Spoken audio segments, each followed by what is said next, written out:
Are there nature niños out there? I wonder if anybody this wonderful summer day might be playing in some water because today's book is about water. It's called Water is Water. Kind of sounds like common sense, right? But water is water. And this is a book about the water cycle. Do you know what the water cycle is? The water cycle is how we continue to have water in many, many forms.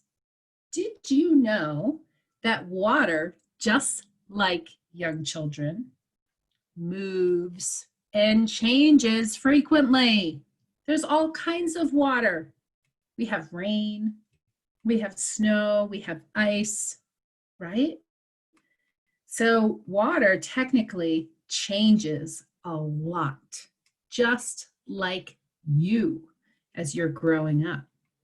The other thing about water that's interesting is just like nature niños, just like children, just like adults, one little drop of water compared to another little drop of water might take a very different path.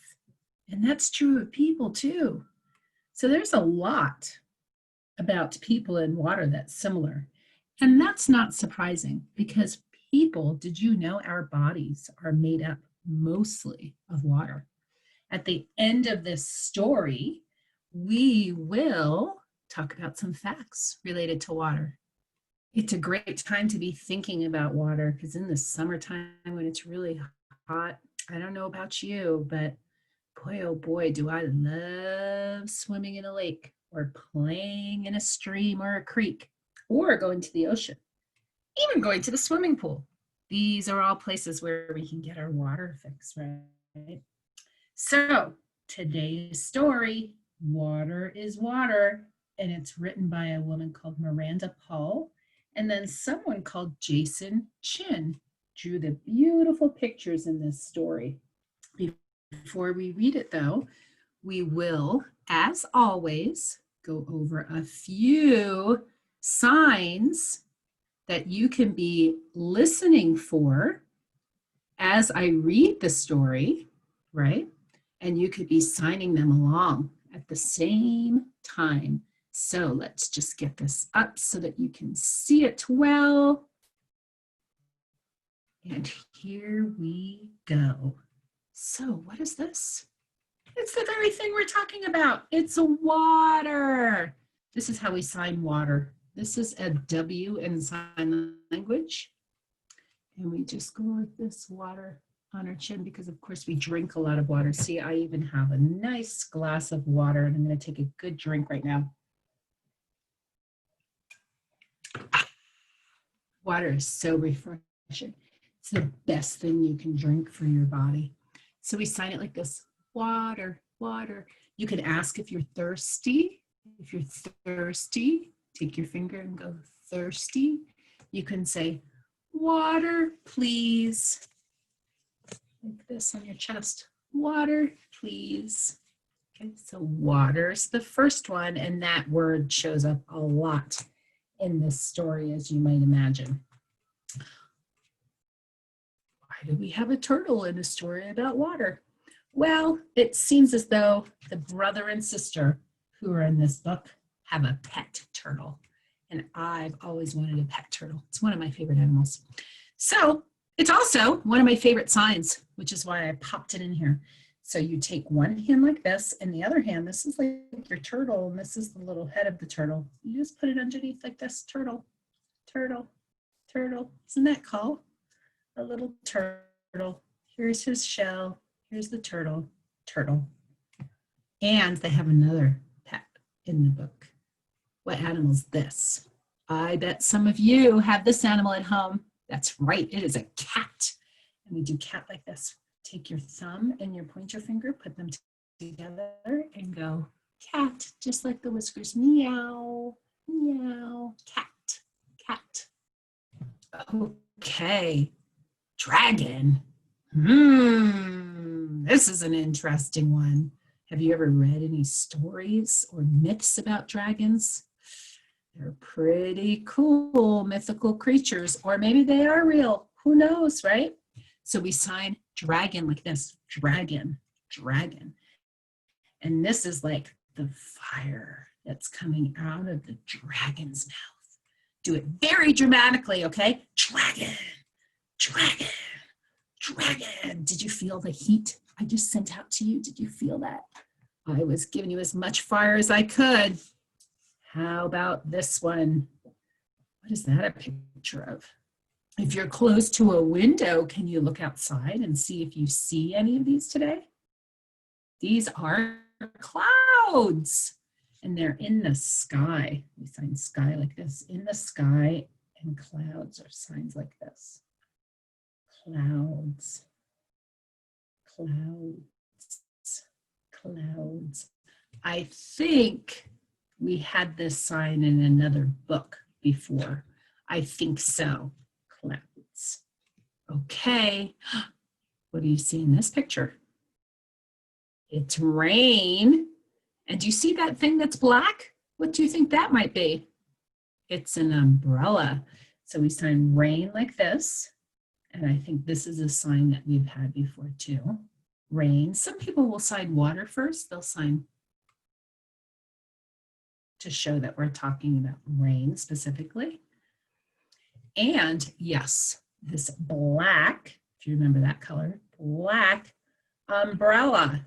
Umbrella is protecting someone from the rain. So umbrella, just like this, just like you would pull up an umbrella, right? Umbrella, rain, umbrella. Frozen. And no, I'm not talking about the movie. I know so many nature niños, particularly nature niñas, who love the movie Frozen. That's a movie, Frozen, right? This is showing a picture of lots and lots of ice and snow, and wherever that place is, it is very frozen, frozen. You can see it's like towers of ice.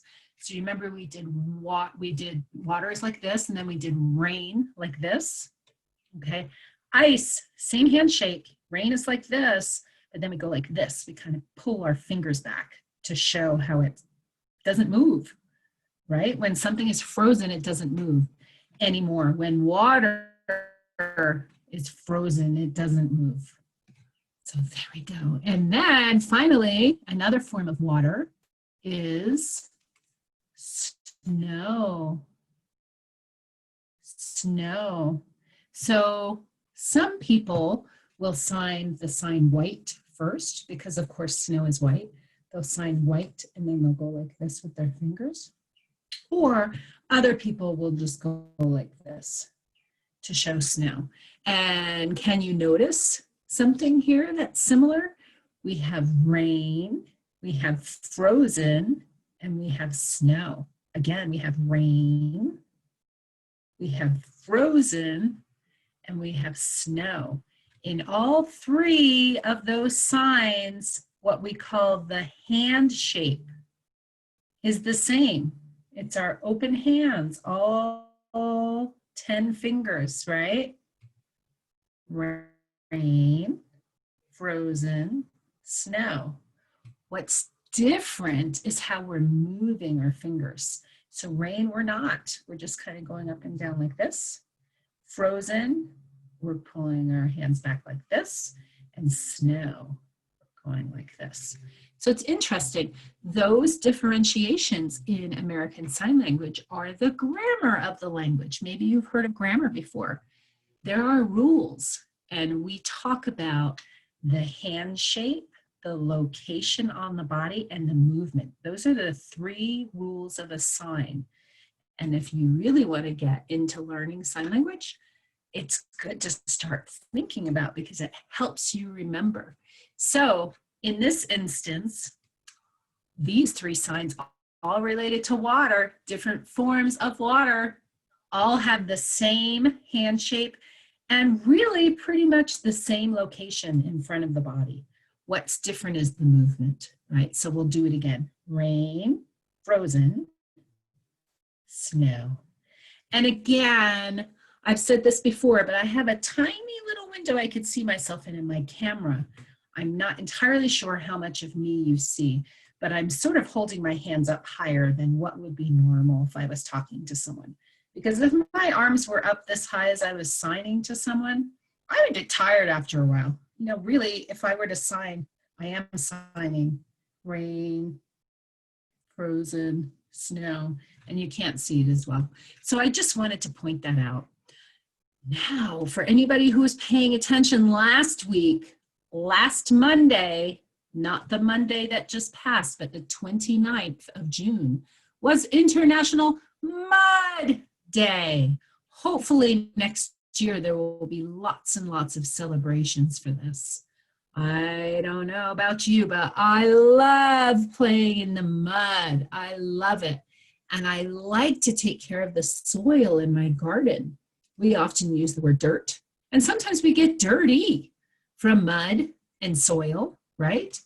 But really, soil is a better word. I think it gives the earth, the ground that grows our food and takes care of us. I think it's a lot more respectful than dirt, just using dirt.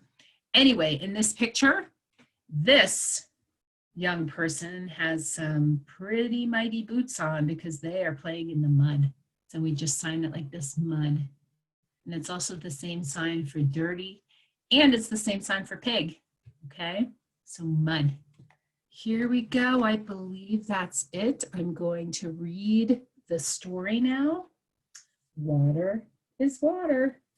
Here we go. This is a great book. A great, great book. Let's see.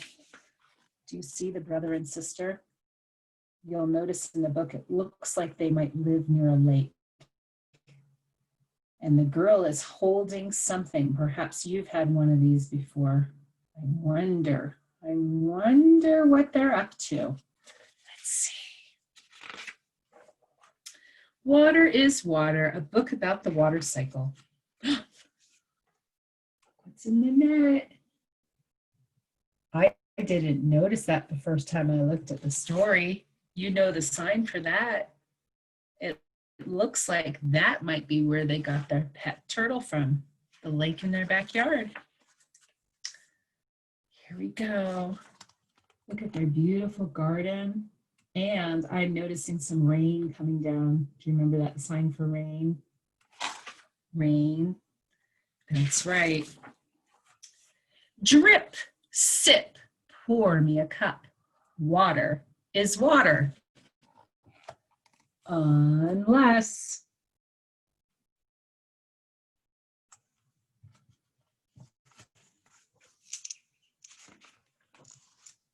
it heats up. Whirl, swirl, watch it curl by. Steam is steam, unless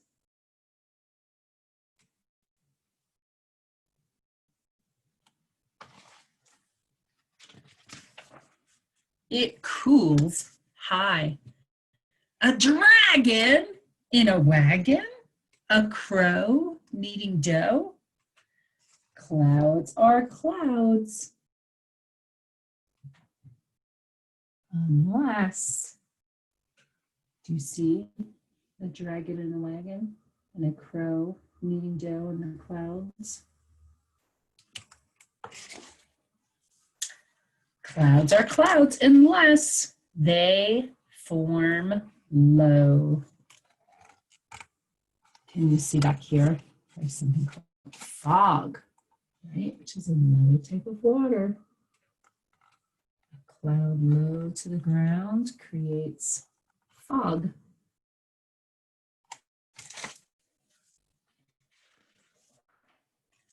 Misty, twisty, where is the town? Fog is fog unless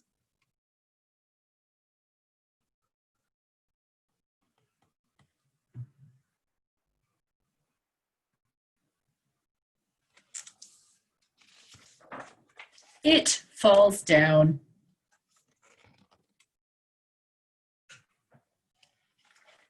Patter, splatter. What is that sound?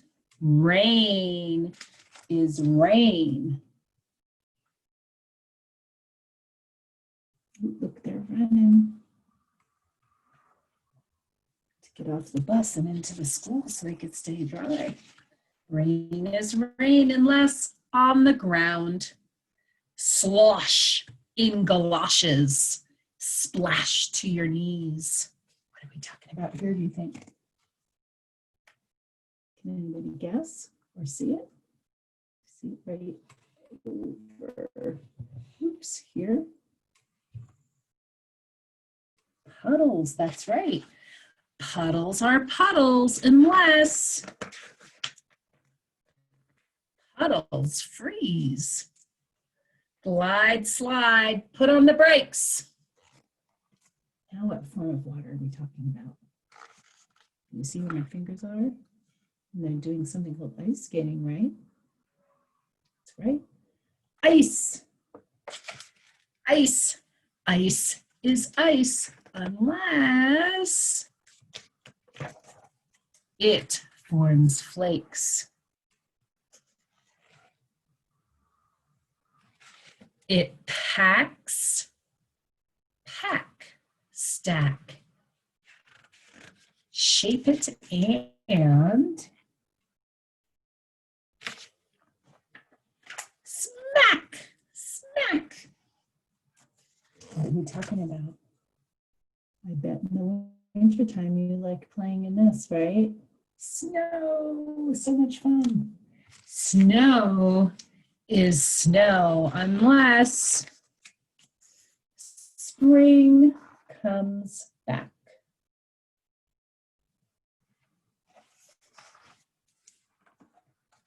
They're flying a kite. Creep, seep, squish in your boots. I wonder what we're talking about now. You see down here? This is also lots of fun to play in. That's right. Mud is mud unless there are roots. Swig, grow big, reach for the best. What are they reaching for?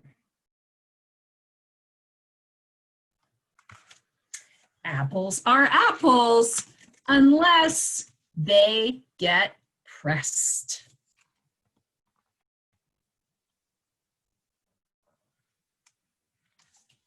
Drip, sip, pour me a cup. Cider is cider. Until we drink up.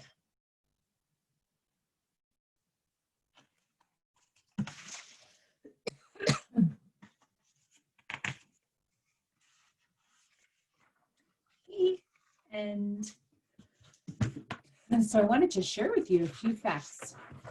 Did you know that a baby is 78% water? An apple is 84% water. Earthworms are 80% water. A garter snake is 74% water. An oak tree, excuse me, is 75% water. A turtle is about 70%. You, Nature Nino, are about 65% water. So water is everything. It's so important. It covers 71% of the Earth's surface. Of all the water in the world, the oceans hold 96.5%, which is all salt water. Of all the fresh water in the world, that's not the oceans, those are lakes and streams and things, more than 69% is trapped as ice and snow, and 30% is underground. All the water in the clouds, puddles, mud, plants, and your cup doesn't even add up to the 1% of our total freshwater supply. So water is really important, and water may seem to appear and disappear, but the total amount of water on Earth hasn't changed in millions and millions of years, and it will stay the same for millions more. Although water changes form and gets called by different names, new water is not created and old water is not destroyed. That doesn't mean we should take water for granted. In fact, people can only drink way less than 1% of the water on the earth. So we only have a tiny supply for us to actually drink and take in for our health. Almost every time we use water to brush our teeth, take a bath, flush the toilet, we add things that make that little 1% of water dirty. So it's really important to conserve it so that there's safe, clean water for everyone. So think about that the next time you go and brush your teeth, rather than just leaving the taps, the faucets just running with water. Turn them off while you brush. Turn them back on, and you can do your thing. Well, I hope you enjoyed that book, Water is Water. And I hope you, my Nature Niños friends, can get outside and enjoy some water today on this warm, sunny day. Until next week, adios.